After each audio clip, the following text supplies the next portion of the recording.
I've not been feeling very well lately. Oh, I'm gonna need some meds. Hungry! Ah! What was that? Venom! Who was that? Be that tasty dog outside! No, you won't touch that dog outside.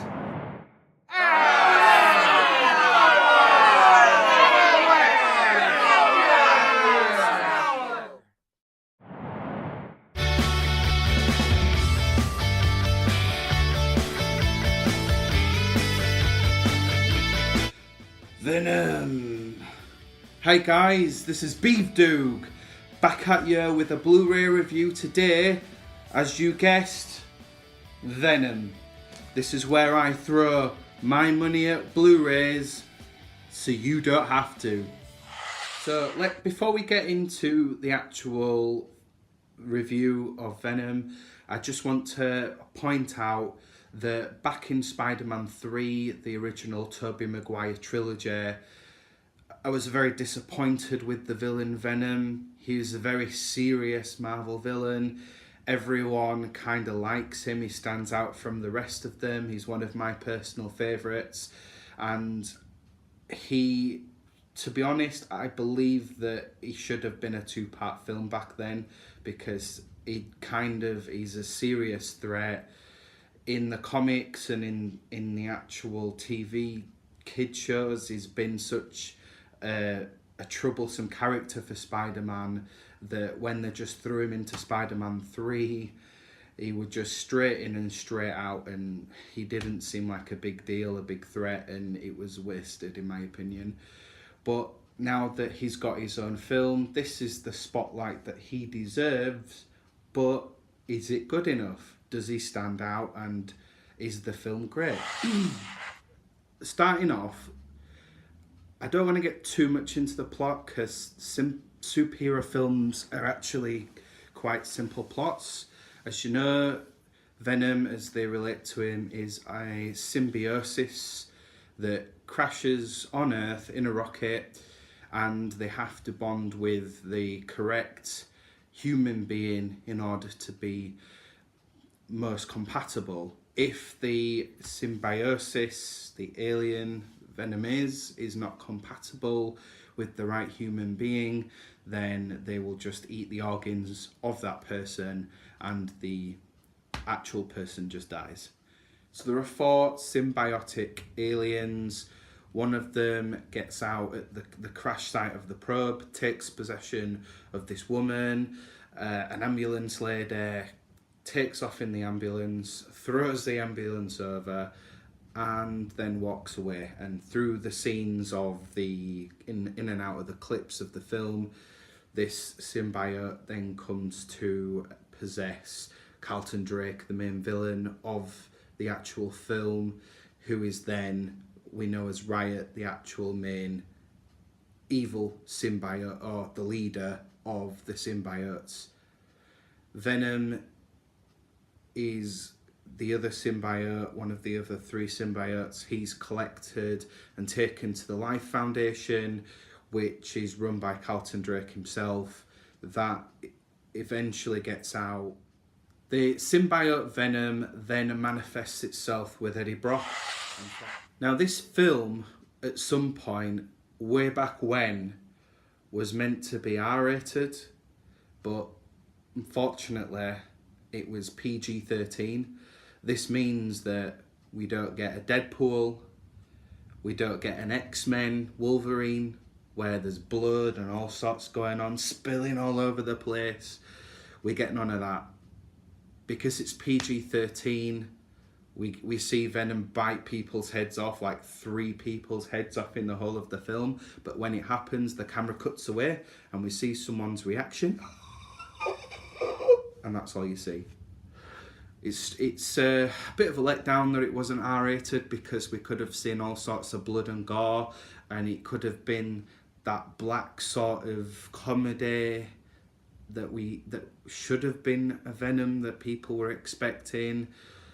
We ended up with a PG-13 hero instead of a dark comedy anti-hero. But let's look into this, because the film isn't all that bad. It should have been a dark comedy, blood, gore, and massacre, but instead we got a PG-13. Yeah, it said in the trailer as well, this world has too many heroes in it, yet Venom himself in this film is 100% a hero. There's no sinister side plotline, there's no anti-heroism in this. It is 100% Venom, which could have fooled you thinking he was a Spider-Man. He is a full-on hero. Sony, you need to stop showing absolutely every part of the film in the trailer, because it's like Sony can't sell their film without showing every part of the film in the trailer. I just hate those things. You should be able to take parts of a trailer, give someone a teaser, a taster, and let them see everything when they go and see the film. You need to stop putting everything in your trailer, Sony. So let's just highlight some of the positives here, because like I say, we don't have a dark comedy, a Venom that's killing everyone. Let's focus on the positives here. We have a personality struggle between Eddie Brock and Venom. When Venom manifests Eddie Brock, at first they're sort of getting used and attuned to one another. Eddie Brock's all over the spot. He's jumping into bins, rummaging through bins, eating chicken, because in his head he's got Venom going, hungry. So he sat there eating raw chicken, and Venom's like, ugh, it's dead. And these moments that they interact with are just so funny. There's another moment where Venom climbs up the tower where Eddie Brock used to work. He got fired from there, and Eddie Brock delivers his mobile phone where he has evidence of the symbiotic alien to reveal the truth about Carlton Drake. He breaks into his office. He leaves the phone on there with a little note written saying, "Here's the evidence, idiot." Something along those lines. Because Eddie's a reporter, so if he was dropping the evidence on the desk, it was to frame Carlton Drake for all the experiments he was doing with the symbiotic. And then Venom says to him, because they're on the top floor of this building, Venom goes, "Jump!" And Eddie's like, it cuts to a point where he's on the ground floor, and as soon as it cuts the camera when he's on the ground floor, Venom goes, "Pussy!" Because he could have just jumped out the building, but as Eddie Brock explains, he's not very good with heights. These kind of scenes are too few and in between. I know from an interview with Tom Hardy that the film was, they did enough, they shot enough film for 3 hours worth, but a lot of Tom Hardy's scenes were cut out of that. So to say that we do get a comedic Venom and Eddie Brock, which is totally different from the dark portrayed anti-hero that we were all wanting. Another thing that I was impressed with was the Venom suit. If I were to rate that Venom suit, I'd give it a 9 out of 10. It's exactly like it is from the comics. He's all muscly, overpowering. He looks very sinister. The only thing that surprised me in the film was that when people saw this big overcasting alien with muscles, they were like, "Oh, an alien." They weren't like, "Ah!" Just to wrap up the positives here, I do want to mention earlier on in the film where Carlton Drake and the Life Foundation, I do believe his motives is for a better world. You do believe in what he believes in, but turning this into a negative now, his character is weak as a villain. I believe the script that was written did not give him enough lines as a villain that were that delivered him as a villain. All his lines were very poor. It was a very written script for him. That not only was the script not poor for Carlton Drake, but the tone of the film, because it was your Marvel comedy. The film didn't really know when to take itself seriously, and it didn't have those serious moments in to sort of sell him as a villain. So that also let him down. I haven't mentioned Michelle Williams yet. She played Anne Whaling in the film, which is Eddie Brock's partner. She didn't get a lot of screen time in there, and I think she could have been utilised a little bit better. So jumping all the way to the end of the film, when you have Venom and Riot, two symbiotes, going at it with one another. The CGI is all messy, and as you can imagine, if you understand what I mean, when the symbiote aliens, they're all black and slimy and they're all over the place. When two symbiotes are fighting one another, a lot of the alien slimy texture gets all in the way of one another, all mixed together, and it's hard to tell which part of Venom is which part of Riot, and it's all really messy. But given what they're actually trying to shoot here, I mean, you thought Sony could have shot this a bit better without any hassle, but to be honest, what they're shooting, it is quite a difficult job, so, I'm not really going to slam that totally. It was watchable, but it could have been better.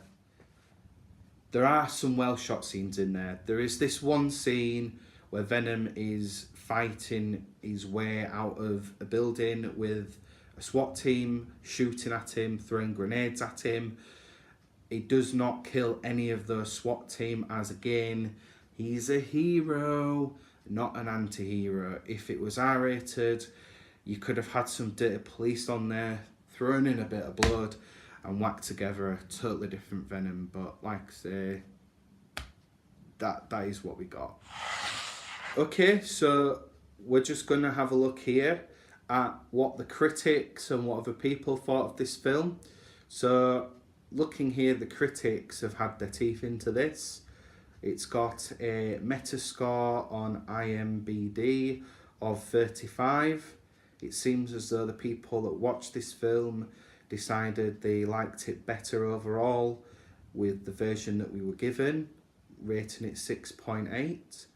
On Rotten Tomatoes, we're looking at an audience score of 84%. Again, the audience enjoyed the film more, whereas the tomato meter is showing 29%. So the critics did not appreciate the version of Venom that was given to them. So let's get up and close and personal to see what you're buying. If you're going for the Blu-ray, I always try and get the 4K version. We've got Venom, half Venom face, half Eddie Brock face. Let's roll it over onto the back. Have a synopsis right here of the film with a few pictures, and also if you don't know how to set up your 4K guide, it gives you a guide there with resolution and also how to set everything up. Let's have a look down here. So let's drop the sleeve, and it's all the same on the back. Magic happens inside though. So looking inside, on your right we have the 4K version of Venom. No digital download code, I'm afraid. Then on your left we have the Blu-ray version. So what I've discovered from these, the 4K version just has the feature film and subtitles, all the usual, but if you're into the special features you'll have to put the Blu-ray disc in to see all the extras from there. So guys, let's give it its rating. As you know, if the film stinks, it's going to be dog poop. If the film is not so good, it'll be having its Doog day. And if it's average, then we say it's the Doog in the middle. If it's good and you should go see it, then we say it's a Doog treat. And if it's absolutely awesome, you can't miss it, we say it's going in Doogie style. Excuse me. Yeah. So, based on what we've seen then, the version of the Venom that we do have, it's comedic. The Venom, it looks solid. I'm impressed with it. The only thing that lets it down is it's not R-rated. The film doesn't deliver what it says in the trailer. There's too many heroes. This guy is a hero, he's not an anti-hero. And like I said, it's got a weak villain. Not impressed with the villain. It could have been better in a few different ways. Therefore, it's looking like it's the Doog in the middle. So guys, let's wrap this up. You know the drill.